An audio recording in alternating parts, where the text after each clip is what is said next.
Now we have Prashant Patel, who is the person that Congressman Holding pointed, who was stuck in the road. We won't go into all the details he went into about you. I have some special privileges. I was born in Gujarat, and the next chief minister is a Patel. And next time somebody asks me, are you related to Anandiben Patel? I'm just going to say, that's my mother. So today is a great day. I'm glad that all of you are here. I was born in Gujarat, came to U.S. at age 2, and studied history in here. And I was thinking, what am I doing studying history? I'm interested in science and math as a physician. And now I've come to realize why I studied history. Because the road ahead will be more successful if we understand the road that was less traveled. And we have to come up with the realities. And you know, today reminds me, because in India, whether it's CNN or NDTV, Narendra Modi is compared to some greats, even though he has yet to take over. He's compared to the Iron Lady, Margaret Thatcher. He's compared to the great communicator. And we know he's a great communicator because he goes 70 minutes straight without any paper, pen, or anything. And he'll go even longer if you give him the time. And he speaks to the masses like they're one of his own. So that's a little different in Indian history when it comes to prime ministers. And one of our great leaders here, FDR, reminds me, he had said, you know, you have nothing to fear but fear itself. And I say that because Rajnath Singh, when Modi addressed the BJP in Parliament, said, we must work fearlessly, as Modi has done. He was traveling the country, 400 rallies and over 1,000 meetings in only 8 months. Only 8 months. He traveled 186,000 miles. That's a campaigner. And this is in India, where the roads have a lot of potholes until Modi gets there. So he has been compared to Reagan, the great communicator, Margaret Thatcher, the Iron Lady, and, you know, again, you know, as a steward of American history, FDR said it best, we must, you know, you have nothing to fear but fear itself. But let me get to Congressman George Holding, who took the road less traveled. Congressman George Holding sits on the Asia Committee, and our friendship came about through the Medical Society, through an advisory council. But more importantly, we became friends when he said, I'm on the Asia Committee. And I said, oh, Asia Committee. There's an election going on in India.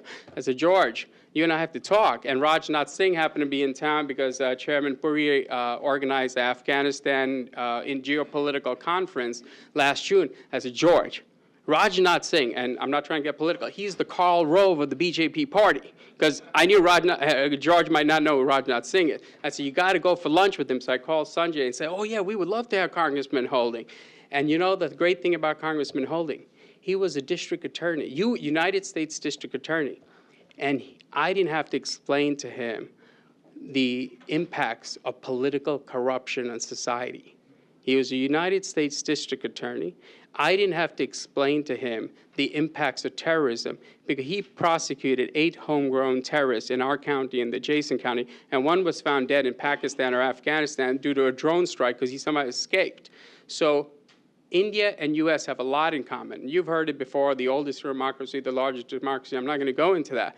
But I didn't have to work 3 years or 10 years to explain to George Holding, corruption kills more people than the 1,000 or so Sikhs that died after Indira Gandhi's assassination or 1,000 folks in Gujarat that died during the Godhra riots. I said, corruption kills more people in India every day. The Huffington Post says that Sonia Gandhi, the president of the Congress Party, her net worth, this is the Huffington Post, $200 billion, and that's white, $800 billion in black, $1 trillion. Where is it? So he understood what corruption, the ills of corruption and the importance of sanitation and so on. So he not only had lunch with Rajnath Singh, but then in August, I talked to my political expert, pundit, my mother-in-law who lives with us. I said, before I go to Congressman George Holding, is this Modi guy the real thing? You know, I heard some bad things about it. She said, you know, in Gujarat, they think of him like God. I said, how so? She said, that is the most progressive state in India. But I said, how does the rest of the country know?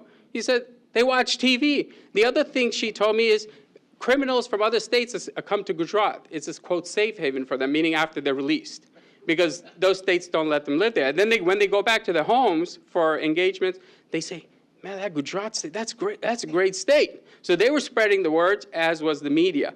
And so in August, when another congressman was in town from Atlanta, I said, George, I got to talk to you. And he was paying attention to me rather than congressman from Atlanta. I think it was Congressman Rice.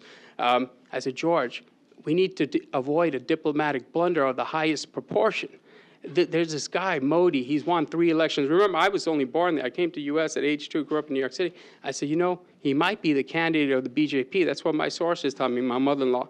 And this was in August. So September 13th comes, and I say, George, he's the candidate, that guy I told you.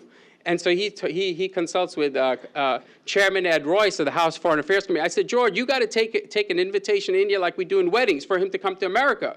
It's too late now. Now you got to hand deliver this. Of course, we all know what happened there. But anyway, George went to India, and unfortunately, one of our diplomats was arrested, and there was a diplomatic row up in India. But George led that delegation. And so my good friend, George Holding, 814 million voters, George knows this, 551 million voted. From the state, this may be symbolic, but you got to know it, hear it. I've analyzed it, heard it all. 26 parliamentary seats from the state of Gujarat. He won 100% the state that he is moving forward from. We call it Vidai in India. I'm not sure what you call it here. Where he's headed in Delhi, 7 out of 7, and 282 seats. So without further ado, I bring you Congressman George Holding from the great state of North Carolina. What Prashant does, I've already taught.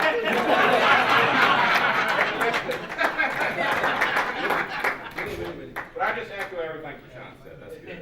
I'm right in the stage. I think he likes Narendra Modi.